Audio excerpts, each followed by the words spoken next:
On a planet which is close to 75% water, underwater domain awareness, or UDA, has always been of great significance. With the ever intensifying effects of climate change, UDA has become even more significant beyond just the traditional view of the geostrategic consequences of maritime policies. India, with its 7,500 plus kilometers coastline, has begun to factor in UDA in a diversity of ways. One of the most passionate advocates of UDA beyond just a geostrategic vision is Dr. Arnab Das, a former Indian Navy commander and now director of the Pune based Maritime Research Center. From harvesting shrimps and seaweed to studying effects of climate change on India's maritime resources, Dr. Das has been mapping vast areas with his expertise. He spoke to Mayank Chhaya reports to talk about the many layers that constitute underwater domain awareness, not just for India, but for the world. Dr. Arnab Das. Welcome to Mayank Chhaya Reports, Dr. Das. It's a great pleasure to have you on. Thank you so much. Why has the idea of underwater domain awareness, or UDA, which has been around for quite some time, acquired a greater urgency in the 21st century? Okay, first and foremost, today when you look at the 21st century or the so-called new global order, the strategic interactions have shifted to the tropical waters of the Indian Ocean and the Pacific Ocean. I mean, the so-called Indo-Pacific strategic space, as we call it, by definition is the tropical waters of the Indian Ocean and the Pacific Ocean. So we need to appreciate that the tropical waters are very, very different from the temperate and the polar waters. I mean, the typical underwater technology development, or the UDA that we talk about, that largely happened in the Greenland, Iceland, UK gap, right? So when we talk about the underwater domain awareness, the same technology does not work in our waters, in the tropical waters. So typically all the countries in the region have been importing technologies from the West, and that is a major concern. So I think we need to focus on the UDA in a slightly different manner. The conventional maritime domain awareness, as we talk about, has been largely been dependent on the security driven framework, and it has been, I call it, a event driven formulation, because it has been the 9/11 which has driven it on a global scale, and the 26/11 in our waters. So we Indeed. need to understand that aspect. I was going to ask this question a little later, but you set me up rather well on this one. You have a fascinating observation about snapping shrimp, overwhelming communication under sea. Tell me a bit about it. I'm quite fascinated by that. Okay, great. That's a very good question, and thank you so much. See, typically, when you talk about the snapping shrimps, these are very unique creatures which generate sound of the order of 200 dB, reference 1 micropascal. Right. Compared to that, the blue whales, which are the biggest mammal on Earth, they generate 196 dB, reference 1 micropascal. But the other contrasting fact is that the blue whales or the whales are in few numbers. In a school, there would be not more than they'll be in single digits. But if you look at the snapping shrimps, in a snapping shrimp bed, there will be millions, right? So Right. even if half of them are vocalizing, you will have a thing of they overwhelming the whole soundscape of the region. Now, I want to give you a very specific example which will amplify what I'm trying to say. In 1988, the INS Chakra, the first nuclear submarine that was leased from Russia, when that was deployed in our waters, the first exercise was to detect the incoming fleet. Now, when the submarine got deployed, within some time, the entire sonar screen got blanked out. So there was, of course, panic, and they discussed what's going on and all. And somebody suggested that we'll do a blast transmission and it will be fine. the captain, I don't want to name everybody here. So the captain thought for a while and he said, okay, we'll do blast transmission because that's the only option left. Submarine and operational deployment doing blast transmission will be, it's a suicidal thing. You'll get detected. Right. And fair enough, as they did blast transmission, the sonar screen got cleared up, and they could go ahead with their mission.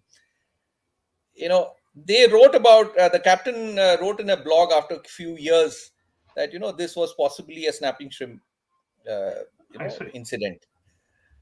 I want to draw your attention to when Nautilus, the American nuclear submarine, first nuclear submarine, it was supposed to be launched in 1952. The Scripps Institute of Oceanography did a snapping shrimp mapping of the entire world. I see. 1946. That is strategic vision. You can imagine Indeed. what kind of technology would be available then, and a whole lot of other aspects. So they did the snapping shrimp mapping of the entire world. And see, my knowledge is based on whatever writing they did at that point.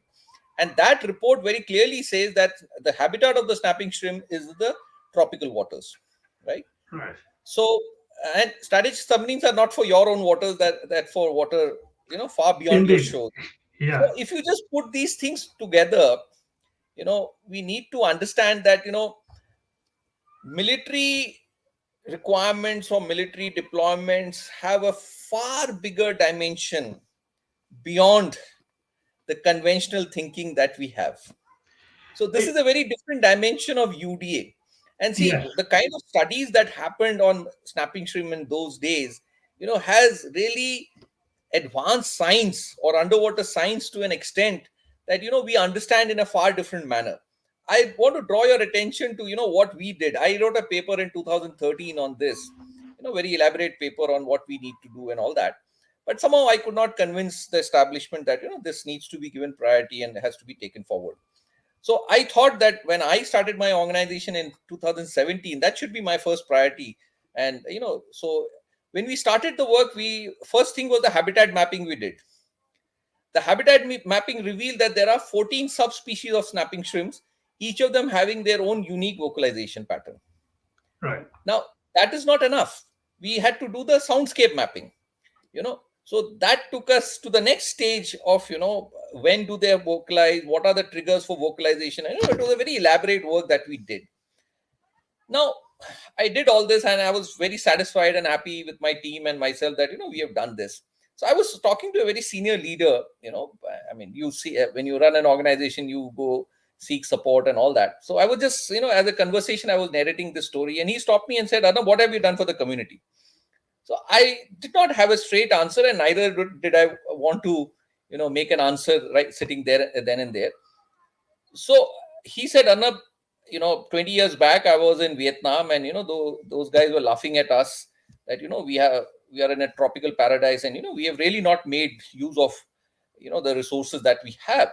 So why don't you think about something? And so I said, okay, sir, give me some time. Let me. So I just came back, and whatever we had done, that was basically mapping the entire underwater environment and using it for the soundscape mapping. Right. But I use the same thing that we developed for shrimp farming. I see. We have the entire, it is nothing but a digital framework or digital tool that we have developed, right? So I used it for how you will manage shrimp farming. And in agriculture, you have what is called an APY analysis: area under cultivation, productivity, and yield. What kind of interventions need to be done and when they need to be done, and what are the parameters that affect that. So for for not for snapping shrimp, for shrimp, we did come out with this digital tool. And when we made it, we didn't get support for shrimp farming, but an investor, an industrial uh, person, he said, Arnab, why don't you do it for seaweed farming, because we are interested in that. Yes. Since we had the whole digital framework, I said, sir, that should not be difficult. So within 6 months, we worked on it and we came out with a complete thing on seaweed farming. So, what kind of intervention, like in shrimp farming, feeding cycle is a very critical cycle. It amounts to a lot of optimization in cost because feed is expensive and a whole lot of things, then shrimps are also very vulnerable to disease outbreak. So, Right.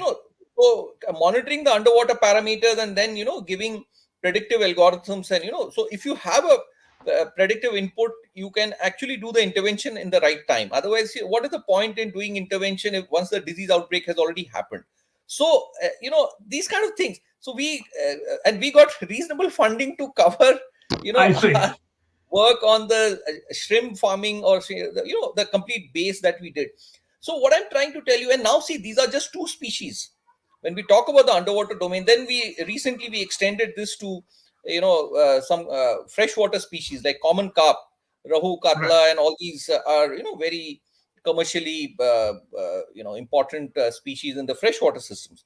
So we've extended the same thing for that. And now once we have the framework, we can just extend it to many other species which Yeah, are. it's like a cookie cutter in a sense. I'm glad you mentioned seaweed farming because I was going to come to that. But in that context, beyond the obvious geostrategic implications of UDA and for maritime powers like India, what's becoming equally important is the question of blue economy and undersea biodiversity and natural resources. Since you mentioned seaweed, seaweed are now really looked at very seriously as a nutrition source. Talk a bit about potential of blue economy in India. Yeah, okay, thank you. That's a very important question. See, I have been contesting this fact that, the maritime domain awareness or the conventional maritime domain awareness has remained so much limited to the strategic security framework. Right, But the way we have defined, the underwater domain awareness framework, I mean, we have a very well defined framework. We are talking about serving the all the four stakeholders. Strategy security is one, sustainable blue economy is one, climate change risk management is the third, and obviously science and technology, or more specifically digital transformation in the underwater domain, right? How all these four stakeholders can pool in resources and synergize their effort is what we are looking at. And when we look at the underwater domain awareness, the primary tool is the acoustics. And we need to also take into account that in the tropical waters, compared to the temperate water, the same equipment degrades by about 60%. So if your performance of the sonar, I mean, sonar is the de facto tool for right, acoustic survey, if it degrades by 60%, what are we talking about? So, we need to take that into account. So acoustic capacity and capability building becomes a very key priority when we talk about. And see, when we talk about the global south or the developing countries, they cannot prioritize security over many other socio-economic aspects, right? right, Security cannot get the priority. See, the era of the Cold War was very different. National security had priority over everything else. But today, the geopolitical realities have changed. The political leadership cannot prioritize security so much more than, and particularly in the developing world where there is so many, I mean, people, so many mouths are to be fed, and, a whole lot of socio-economic compulsions are there. So that's why the way we have, presented our UDA framework, it takes into account all the four stakeholders and how we can take them forward. So now coming to your specific question on the seaweed. See, seaweed is very, very critical because, it is the only species that generates maximum oxygen per right, unit of the species, right?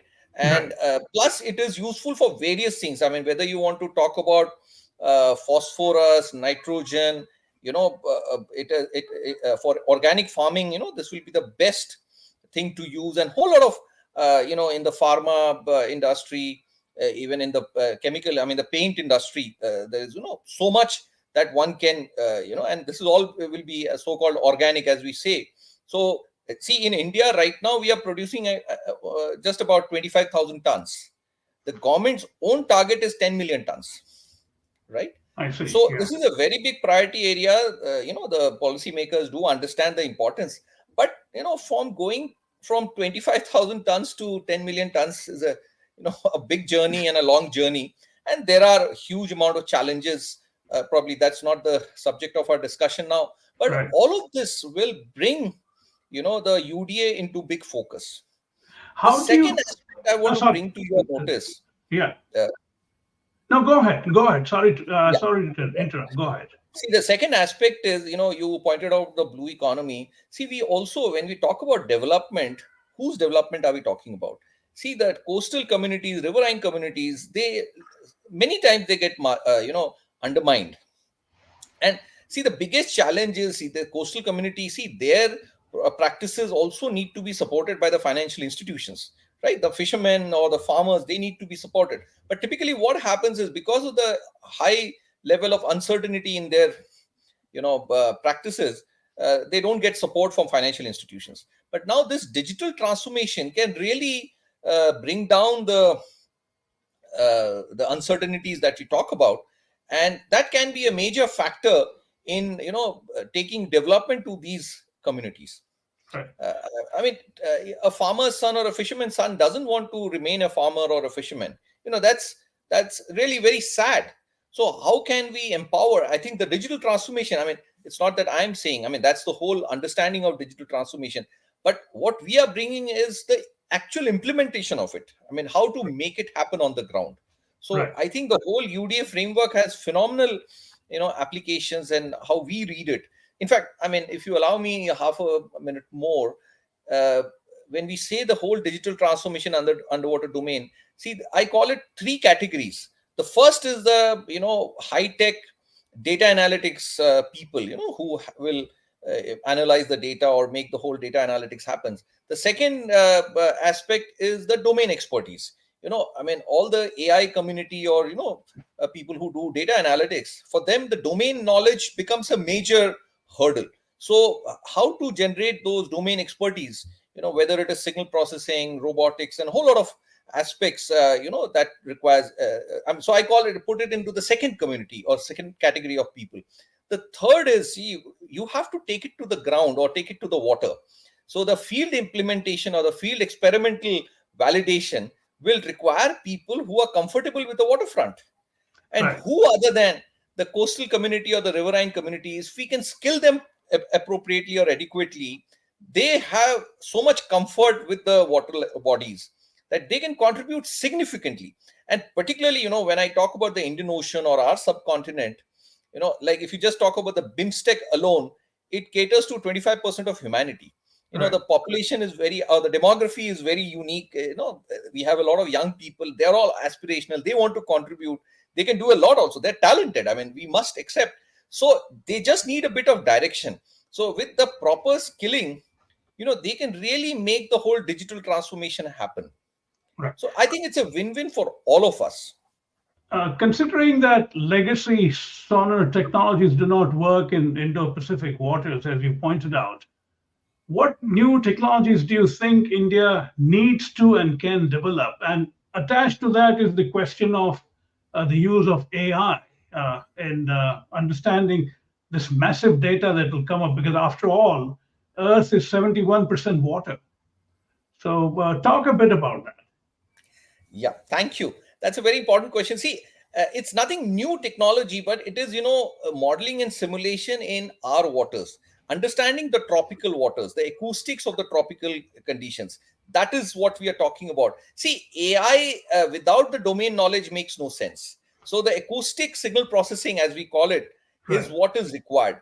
So, the hardware is all there.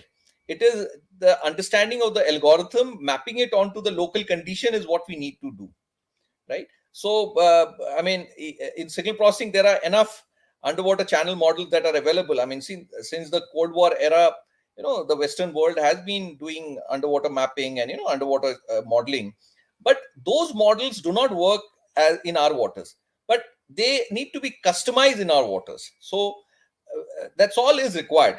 I I mean, see. modeling Yeah. the tropical conditions, and today, with all the computational infrastructure that is available, even AI has developed so much, and it is so easily available today. There are so many open source, tools that are available, but it just requires us to apply it to the local conditions. So how do we, and also, like the tropical uh, parameters, they need to be fed into these algorithms. So a little bit of understanding of the local condition is very important, and then validating it in the local conditions. So field validation becomes a very, very important aspect. Right. And typically what India, we see in this part of the world, we are we are very good in lab based yeah, work, but indeed. going out to field, it requires, and that's why I say in underwater domain awareness, pooling of resources and synergizing of effort is very important, because going out to the waterfront, it is extremely resource intensive, having those kind of platforms. And so typically I call it to see, to understand, and to share. I think it will answer your question in a much Right. more structured manner. So when I say to see, the sensor and the platform that will carry the sensor, right? Right. I mean, of course, we are talking about acoustic sensor, but the sensor should have the right kind of specification. But then it has to be mounted onto a platform. This platform can be a surface platform, it can be a subsurface platform, it can be an autonomous platform, it can be a semi-autonomous platform, it can be a manned platform, it can be so there are a whole lot of categories of the Right. platform that we're talking about. The third is the second part is to understand. Now once you have the data has to be pre-processed. When I say pre-processed, you have to clear all the distortions that have seeped into the data, and you have to clear any kind of noise that has crept into the data.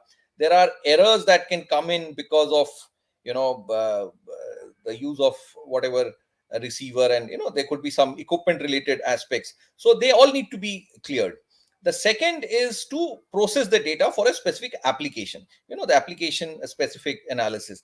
And the third, we call it post processing, because there could be certain limitations because of the deployment or the equipment, even processing related, certain errors may creep in. So with all that knowledge, we can, even after the data has been processed, we can do certain corrections. So that is the second part of understanding. The third is to share. Now once Right. you have the input available, it has to be shared with the user in real time. The user could be a policy maker who wants to make sense on a larger or a broader spectrum. It can be an operational guy on the field who has to be given actionable input, what he needs to, and it has to be in a format that he can use it immediately. He doesn't have to think too much. And it can be also on a larger user specific requirement. So sharing it, and then it can be a display, it can be a handheld device, or if you are talking about a fisherman, you can't expect him to carry a laptop with him on the No. field. So today with these mobile apps and all those things, how to make it more specific. If you're a shrimp farming, the example that we discussed, if you're a shrimp farmer, you must get specific inputs for your application. What you need to do. So can we translate it to a mobile app and give him the exact input what he needs to do. So Yeah. see, today the ecosystem has matured so much. It is just about configuring it, and the modules are all available. It is just Right. putting the right kind of module at the right kind of Right. place. That's all I think is required. I Do mean, we you are in a think very good situation where the ecosystem has matured, technology has really advanced. But how do we tap the technology appropriately to solve our real world problem is what we are talking about. Do you think that the Indian government has the overarching vision over 7,500 kilometers of coastline from the standpoint of UDA now? Are they sensitive to what you're saying? Absolutely. I mean, see, the Sagar vision itself, security and growth for all in the region. What does it mean that you prioritize both security and the blue economy on the same platform? Prime Minister himself in his Sangrila dialogue has very clearly kind of described what the Sagar vision is all about. I mean, he has talked about 4 points. One is that we realize the security concerns that surround us in our region. Second, he has talked about the blue economy opportunity or the growth opportunity that exists. And third is, he's also talked about the rich maritime heritage we had. And fourth, which, basically translates to, taking our traditional knowledge forward. You know, we don't have to depend on the West every time that we want to look at things. And the fourth, he talked about the leadership role. This is the first time at the apex level we are our foreign policy talks about a leadership role in the region. So having said that, there have been a lot of projects, mega projects like Sagar Mala and, inland water transport, and a whole lot of projects have been are being steered, and they are being monitored right from the top. I mean, these are being monitored right at the PMO level, and there is Prime Minister himself has been talking about them repeatedly. So just that, so that the government machinery really understands the priority. Right. But The you you will be happy to know Yeah. that there is a capacity building commission. They have accepted 10 e-learning modules on this underwater domain awareness. I mean, as you will realize, there are so many dimensions that underwater domain awareness can, Right. really be relevant to. I mean, not only the marine. I mean, you said 71. I think it is 75. 70% is marine and 5% is freshwater, Right. including the ice cover. So it's almost 75% is below the water, right? Right. So it can serve. Water is such an important thing. Freshwater management, water availability of water, quality of water. There are a whole lot of aspects that need attention. So they are very, very kind of aware of what it is, and I'm so happy that they have already uploaded this. There is an I got platform, basically, that is for the capacity building of the policymaker both. I mean, as I know, there are 30 million government officials at the center and the state. So this I got platform basically serves the entire government officials, so that they get exposed to what are the new areas and new ideas, and so that they can uh, be aware when they are looking at the larger policy making aspects. They are aware of it. So we are very happy that they have partnered us, and it has been more than a year that they have been discussing various aspects. Because see, government of India, when you look at it holistically, it's a very big kind of organization, or whatever you want to call it. There are so many dimensions to governance, and they need to really we can't expect overnight things will happen. But I must definitely admit that they have been extremely proactive. The honorable secretary himself visited Pune, and interacted with us. In fact, he spent 2 days in Pune to look at this whole thing, and I think they are very much kind of aware of what it is, and they have given enough priority, if I can say so. I see. Just last couple of things. One is the US has been a leader in UDA and other maritime research for decades now. India and America are being strategic allies. What specific convergence do you see in this particular area of UDA? Absolutely. I mean, we already have India US has a strategic maritime partnership, right? I mean, there is absolutely top priority, given there are multiple initiatives, at the bilateral level, and we are also hoping to make it. So I mean, if you ask me, I would like UDA to be an agenda point for the Indo-US bilateral strategic maritime partnership. It is being driven, but what I feel is it is being right now it is being driven at the platform level, or at the hardware level. But see, my very clear thought is that I mean, as I talked about, to see, to understand, and to share, right? I mean, we have to be more clinical in our discussion. So to see part, where we talk about sensors and platform, that is something we can collaborate with the outside world, and that will accelerate our kind of movement towards achieving what we do. But the second part, which is the understand, the data analytics, I think we have to, really step up. This is something we can't share with others, or we cannot be dependent on others. Right. So that is where I feel, I mean, so even when I propagate the UDA framework, I always reach out to the policymakers and the leadership to say that there is no compromise on the understand part. I mean, we have to, kind of invest significantly in building. And see, I mean, my center is in the Indo-Swiss Center of Excellence. There, we had the Swiss ambassador who came for our inaugural event, and he very openly said that the global community is looking at India for the digital transformation. See, we have so many bright young people in IITs, Right. who can kind of do the number crunching or the algorithm programming in very short time. I don't think anybody can compete with our kids anywhere in the world. So Right. we have that massive asset, but they have to be told, they have to be defined, given the definition of the problem in a manner. And so we are very happy to say we get about 500 applications from the top few IITs. I mean, IIT Delhi and Bombay, we get a massive number of applications, and we definitely take at least 40 to 50 young smart kids every year. and they do contribute to the entire UDA framework that we talk about. So I think India is in a very good position. We had a visitor from Tokyo and Jamstack also recently, and they very clearly admitted that we can really partner them in the data analytics part. They have ships, they have, so again, the to see, they have the ships, the platforms, and the sensors. They do a lot of field trips, they go around the world, they collect a lot of data, but they really do not have the wherewithal to analyze the data. Right. I was part of a freshwater dolphin project with Tokyo University, but we did a lot of data collection in various places. But the analytics requires a lot of work, and a lot of data is lying there, yet to be analyzed. Right. So I think India as a country. So I think we have to be very clear what we can bring to the table, and where are the gaps. So clearly, to see part, we can definitely reach out to, like, if you are specifically talking about the Indo-US Right. partnership, you can definitely look at the hardware part, which comes from there, and they've definitely, they're ahead of us. They've covered a lot of distance, and this will accelerate our effort in terms of taking it forward. But the analysis part, or Right.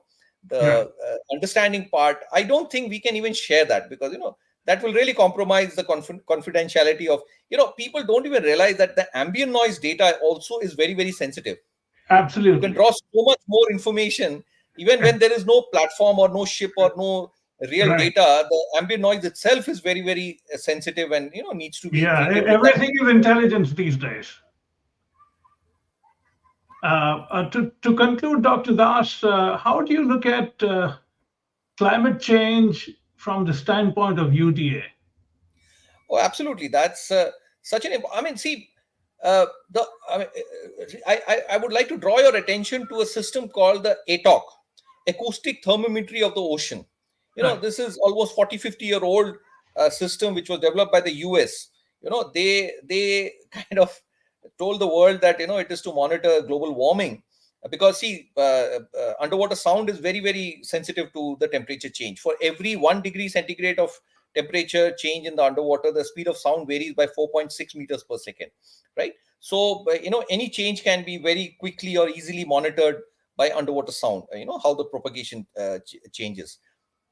I mean, their covert intention was to monitor any underwater movement, largely Right. to monitor their adversary, submarine movement and all that. But it got into difficulty because of environmental. I mean, with the end of the Cold War, it got. But to answer your question, climate change monitoring can be best done, or most effectively and efficiently done, through underwater means. You Right. can monitor the whole thing, and when you have so much water all over, I mean, it makes that much sense. And even the symptoms of climate change, whether it's an algae bloom or anything else, can Right. be very easily monitored by the. So the when we say UDA, underwater domain awareness, and the way we have tried to define it, it covers the entire gamut. And the best part is that if you have sensors, right, whether you want to monitor, I mean, let me give you an example of a low frequency sensor. Whether you want to monitor a submarine, or a blue whale, or a big whale, or climate change, the same infrastructure can serve all the stakeholders. Right. Right. Typically, most of the places we see, I mean, I have a serious problem with the security establishment. Many times we feel that our data is very sensitive. Of course it is sensitive, but see, compare it with the financial world.